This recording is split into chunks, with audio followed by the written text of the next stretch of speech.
भी weak nucleophile हो वो तुरंत उसके साथ क्या करेगा, बॉन्ड बना लेगा या OH इस पर अटैक कर देगा।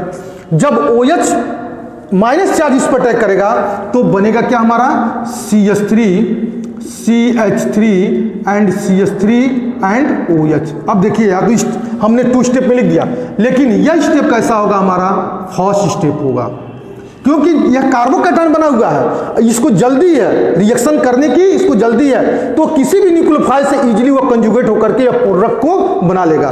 तो यह यहां तक आया, मतलब यह इसमें चेंज हुआ तो इसका स्टेप क्या होगा, स्लो हुआ, लेकिन इससे इसको बनना है तो स्टेप कैसा हो गया, हमारा फर्स्ट हो गया।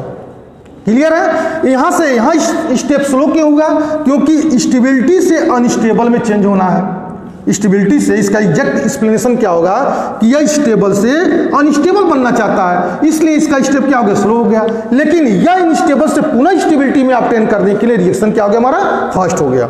यहाँ पे एक चीज और समझने वाली बात है, सबसे खास चीज है इसमें क्या कि स्टीरियोकेमिस्ट्री का समझना, मैकेनिज्म।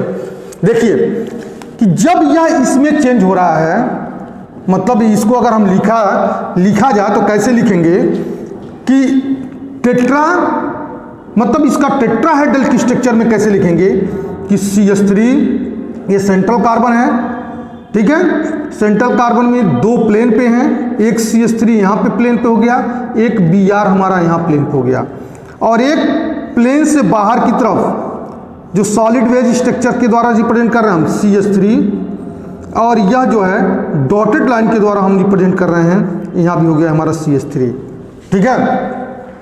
जब यह अनस्टेबल में चेंज होगा तो यह जो 3 ग्रुप हैं, ये तीनों एक प्लेन पे आ जाएंगे, तीनों जो हैं एक प्लेन पे आ जाएंगे, CH3 कार्बन,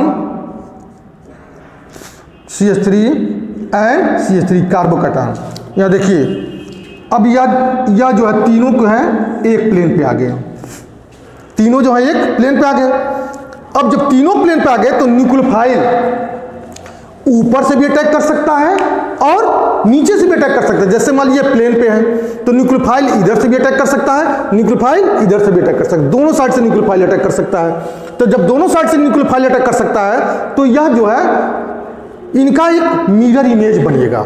इनका मिरर इमेज कैसा बनेगा, देखिए इसको स्ट्रक्चर में कि ये CH3 अगर यह फ्रंट से अटैक कर रहा है, फ्रंट से अटैक कर रहा है, मतलब यहाँ पे जो है अगर न्यूक्लियोफाइल फ्रंट से अटैक कर रहा है तो एक स्ट्रक्चर हमारा ऐसे मिलेगा कि CH3 यह हो गया हमारा OH, और ये सॉलिड वेज में है CH3, ठीक है, और यह हमारा एक CH3 हमारा यहाँ जुड़ गया। दूसरा यह सामने से है, दूसरा जो है OH, यह कार्बन हो गया, यह हमारा प्लेन पे हो गया CH3, और यह भी हमारा प्लेन से बाहर की तरफ सॉलिड वेज में CH3, और यह हमारा डॉटेड द्वारा हाइड्रोजन हो गया। देखो यहाँ दोनों क्या हो गए, एक मिरर इमेज हो गए। इस न्यूक्लियोफाइल ऊपर से अटैक किया, न्यूक्लियोफाइल जो है ऊपर से अटैक कर रहा है तो स्ट्रक्चर हमको कैसा मिला है, ऊपर से अटैक कर रहा है तो स्ट्रक्चर हमारा यह हो जा रहा है, नीचे से अटैक कर रहा है तो स्ट्रक्चर हमारा कुछ ऐसे मिल रहा है। मतलब एक अपोजिट साइड, एक दोनों एक दूसरे किसके मिल रहा है, अपोजिट साइड मिल रहा है कि न्यूक्लियोफाइल एक बार ऊपर से अटैक किया तो ऐसा, नीचे से अटैक किया तो हमको ऐसा मिल रहा है। अब यह दोनों एक दूसरे के क्या है, मिरर इमेज है, ये दोनों एक दूसरे के क्या है, मिरर इमेज है। और इस मिरर इमेज को क्या बोलते हैं, हम इंस्यूमर्स बोलते हैं। ये दोनों मिरर इमेज हैं तो इनको क्या बोलेंगे, हम इंस्यूमर्स बोलेंगे। क्लियर है? ये दोनों, अगर यह लाइट को, सपोज दैट यह लाइट को क्लॉकवाइज घुमा रहा है तो ये भी लाइट को किधर घुमा रहा है, एंटी क्लॉकवाइज। यह क्लॉकवाइज घुमाएगा तो यह किधर घुमाएगा, एंटी क्लॉकवाइज में घुमाएगा, ठीक है। और इन दोनों के मिक्सचर को हम बोलते हैं रेशमिक मिक्सचर। इन दोनों के मिक्सचर को हम बोलेंगे रेशमिक मिक्सचर। ये दोनों एक दूसरे के मिक्सचर हैं, क्योंकि आधे लाइट को पीपीएल, मतलब कैसा लाइट, पीपीएल कैसा लाइट है, एक ऐसा लाइट जिसका वाइब्रेशन सिर्फ एक प्लेन पे हो, जिसका वाइब्रेशन कैसा हो, सिर्फ एक प्लेन पे हो। जैसे ordinary light consist of electromagnetic wave of different wavelength, ordinary light consist of electromagnetic wave of different wavelength. If it passes into the Nicol prism, if it passes into the Nicol prism, it vibrations, it show the vibration only one plane. जैसे मान लीजिए हमारे पास कोई source of light है, ये source of light है जो different different plane पे इसका वेवलेंथ है, मतलब यह इसका वाइब्रेशन अलग अलग प्लेन पे है, और इसको हमने नाइकोल प्रिज्म के द्वारा पास करा दिया। नाइकोल प्रिज्म के द्वारा दो प्रिज्म को जोड़ दो एक साथ में, दो प्रिज्म को एक साथ जोड़ दो। नाइकोल प्रिज्म एक्चुअल में कैल्शियम कार्बोनेट का बना होता है। दो प्रिज्म को एक साथ जोड़ दिया तो इसमें से जो लाइट पास करेगी उसका वाइब्रेशन सिर्फ एक प्लेन में होगा, उसका वाइब्रेशन जो है सिर्फ एक प्लेन पे होगा, और इस लाइट को हम बोलते हैं पीपीएल। इस लाइट को क्या बोलते हैं हम? PPL, plane polarize light. तो इस पीपीएल को यह क्लॉकवाइज भी घुमा सकता है, हो सकता है यह क्लॉकवाइज घुमाए, हो सकता है यह एंटी क्लॉकवाइज घुमाए। ठीक है, यह तो एक्सपेरिमेंट करने के बाद पता चलेगा कि कौन क्लॉकवाइज घुमा रहा है, कौन एक दूसरे, कौन एंटी क्लॉकवाइज घुमा रहा है। तो जितना यह लाइट क्लॉकवाइज में घुमाएगा उतना ही ये लाइट को एंटी क्लॉकवाइज में भी घुमाएगा। तो यह रेशमिक मिक्सचर बोला जाएगा। इन दोनों को क्या बोलेंगे हम? Racemic mixture. तो इनका ऑप्टिकल रोटेशन हमारा जीरो मिलता है, इनका ऑप्टिकल रोटेशन हमको क्या मिलता है? जीरो मिलता है, क्योंकि एक साइड से लाइट को क्लॉकवाइज घुमाएगा तो दूसरे लाइट को एंटी क्लॉकवाइज घुमाएगा। तो इस टाइप से इनका ऑप्टिकल रोटेशन क्या हो जाएगा? जीरो हो जाएगा। और इस टाइप के मिक्सचर को हम बोलते हैं रेशमिक मिक्सचर, और इस प्रोसेस को बोलते हैं रेशमाइजेशन प्रोसेस। इस प्रोसेस को बोलते हैं हम रेशमाइजेशन प्रोसेस बोलते हैं। ठीक है ना। अब यहां पे देखो रिटेंशन आ रहा है। देखो जिधर Br था उधर ही OH भी है। जहां पे CH3 है, जहां CH3 है, जहां पे CH3 है वहीं पे CH3 है, वहीं पे CH3 है, यहां भी CH3 है, और जिधर Br है उधर OH भी है।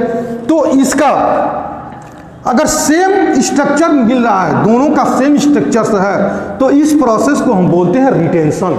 ये भी जान लेना कि अगर ये सेम स्ट्रक्चर मिल रहा है दोनों, तो इस प्रोसेस को क्या बोलेंगे हम? रिटेंशन बोलेंगे। क्लियर है कि मतलब, लेकिन यह हमारा रिटेंशन नहीं है, यह हमारा रिटेंशन, यह इन्वर्जन हो जाएगा, क्योंकि Br इधर मिला है तो इसका अपोजिट OH इधर मिला है। ध्यान दीजिएगा, Br अगर इधर है तो इसका OH, तो यह हमारा इन्वर्जन है, यह हमारा क्या है? इन्वर्जन है। लेकिन यह हमारा क्या है? रिटेंशन है। तो SN1 रिएक्शन में दोनों केस चलते हैं। कौन कौन? रिटेंशन भी चलता है और इन्वर्जन भी चलता है, क्योंकि जो कार्बोकैटायन मिलेगा वह कार्बोकैटायन में वह न्यूक्लियोफाइल ऊपर से भी अटैक कर सकता है, नीचे से भी अटैक कर सकता है। तो वहां दोनों प्रोसेस मिलेगा, एक इन्वर्जन भी मिलेगा, दूसरा रिटेंशन मिलेगा। इसका स्ट्रक्चर सेम मिल रहा है तो रिटेंशन है, और इसके स्ट्रक्चर से अपोजिट स्ट्रक्चर मिल रहा है तो उसको क्या बोलेंगे हम? इन्वर्जन बोलेंगे। यह लाइट को क्लॉकवाइज घुमाएगा तो यह लाइट को एंटी क्लॉकवाइज घुमाएगा। तो इस कंडीशन में इन दोनों के मिक्सचर को बोलते हैं रेशमिक मिक्सचर, और इनका ऑप्टिकल रोटेशन जो होता है वह जीरो होता है। वो ऑप्टिकल रोटेशन क्या मिलेगा? जीरो मिलेगा। क्लियर है। तो हम आपको क्या क्या बताया इसमें? रिटेंशन, रेशमाइजेशन, काइरल और एक काइरल के बारे में समझ लीजिए। यह देखिए, यह एक कार्बन से 3 ग्रुप जुड़े हुए हैं, मतलब 2 टाइप के डिफरेंट ग्रुप हैं। यह ग्रुप, यह ग्रुप, यह ग्रुप, यह सेम है। यह तीनों ग्रुप क्या है? सेम है, लेकिन यह ग्रुप हमारा डिफरेंट है। तो यह इसको बोलेंगे हम एक काइरल। इसको क्या बोलेंगे हम? एक काइरल बोलेंगे। ध्यान दीजिएगा कि अगर जैसे मान लीजिए कार्बन है, इस कार्बन से यहाँ पे हाइड्रोजन जुड़ गया, यहाँ पे ड्यूटेरियम जुड़ गया, यहाँ पे CH3 जुड़ गया, यहाँ पे Br जुड़ गया, तो इस कार्बन से अलग अलग, इस कार्बन की अलग अलग वैलेंसी से अलग अलग ग्रुप जुड़े हैं, तो यह हमारा काइरल है। यह क्या हमारा? काइरल है। ठीक है। लेकिन अगर इस CH3 को एक को हटा करके हमने फिर यह हाइड्रोजन को अरेंजमेंट कर दिया, इस हाइड्रोजन को यहाँ पे क्या कर दिया? अरेंजमेंट कर दिया, 2 हाइड्रोजन जोड़ दिए, तो इस कंडीशन में यह काइरल नहीं होगा, बल्कि क्या हो जाएगा? एक काइरल हो जाएगा, और यह सिमेट्रिक कार्बन हो जाएगा। असिमेट्रिक नहीं होगा, सिमेट्रिक हो जाएगा। लेकिन जब इसको हटा करके हमने C2H5 जोड़ दिया, C2H5 जोड़ दिया, तो उस कंडीशन में यह कार्बन जो होगा काइरल कार्बन बोला जाएगा। तो काइरल में यह होता है कि कार्बन की जो टेट्रा वैलेंसी है अलग अलग डिफरेंट ग्रुप से जुड़ती है, तो उसको काइरल कार्बन बोलते हैं। और एक काइरल वह होता है कि जिसकी सेम स्पेसीज, मतलब कोई 2, ऐसा नहीं कि सब एक अलग अलग जुड़े हो, कोई एक सेम आ गया। जैसे यहाँ पे C2H5 पर लिखा था ना, यहाँ पे क्या लिख दें हम? H लिख दें। यहाँ पे अगर H लिख दे रहे हैं तो यह एक काइरल हो जाएगा। ठीक है ना। इसको डी कोटा करके हमने यहाँ पे क्या लिख दिया? कोई और सबस्टेंट ग्रुप जोड़ दिया, यहाँ भी हटा करके हमने क्या लिख दिया, H लिख दिया, तो ये कायरल हो जाएगा। इसकी टेट्रा वैलेंसी अलग अलग ग्रुप से जुड़ रही है तभी हम कायरल बोलेंगे, नहीं तो हम एकायरल बोलेंगे। तो कायरल हमने बताया, एकायरल बताया, रिस्माइजेशन बताया, रिटेंशन बताया, प्लेन पोलराइज लाइट बताया। मतलब ये सब basic concept about optical isomerism की जितनी भी चीज़ें थी वो चीज़ हमको बताए हैं आपको। और ऑप्टिकल आइसोमेरिज्म को समझने के लिए आपको जो है optical isomers class first year की जो चीज़ें हैं थोड़ा सा पढ़ लीजिएगा। उसमें ऑप्टिकल आइसोमर्स होता क्या है, तो ऑप्टिकल आइसोमर्स में हमने जो भी इस सिलेबस में जितना आया था उतने हम आपको एक्सप्लेन कर दिए, ठीक है। तो मैकेनिज्म SN1 और SN2 का मैकेनिज्म, SN1 और SN2 का मैकेनिज्म भी हमने बताया। देखो यहाँ पे हमने लिखा रेट केवल एल्किल हैलाइड पे डिपेंड कर रहा है, न कि हाइड्रोक्साइड आयन या न्यूक्लियोफाइल पे डिपेंड नहीं कर रहा है। यहाँ न्यूक्लियोफाइल कोई भी होगा चलेगा, यहाँ वीकर से वीकर न्यूक्लियोफाइल होगा तभी भी चलेगा, क्योंकि इसको जल्दी है रिएक्शन करने के लिए। लेकिन SN2 के केस में न्यूक्लियोफाइल कैसा होना चाहिए, स्ट्रॉन्गर होना चाहिए, क्योंकि इसकी अटैकिंग फ्रंट साइड से हो रही है, इसकी अटैकिंग किधर से हो रही है, फ्रंट साइड से हो रही है। यहाँ बैक साइड से हो सकता है, कार्बोकैटायन ये प्लेनर पे है तो फ्रंट से भी ऊपर से अटैक कर सकता है, नीचे से भी अटैक कर सकता है, यहाँ भी कोई दिक्कत नहीं है। लेकिन SN2 के केस में न्यूक्लियोफाइल हमेशा कैसा होना चाहिए, स्ट्रॉन्गर होना चाहिए। इसलिए हमने इसको बोला कि यह क्या है, यह रिएक्शन 2 स्टेप में होता है। रिएक्शन कितने स्टेप होता है, 2 स्टेप में होता है, और इसको बोलते हैं रेस्टमाइजेशन प्रोसेस। इसमें वीकर न्यूक्लियोफाइल की रिक्वायरमेंट होती है, वीकर न्यूक्लियोफाइल अगर मिलता है तो रिएक्शन और भी अच्छी तरीके से चलता है। Is that clear, that's all.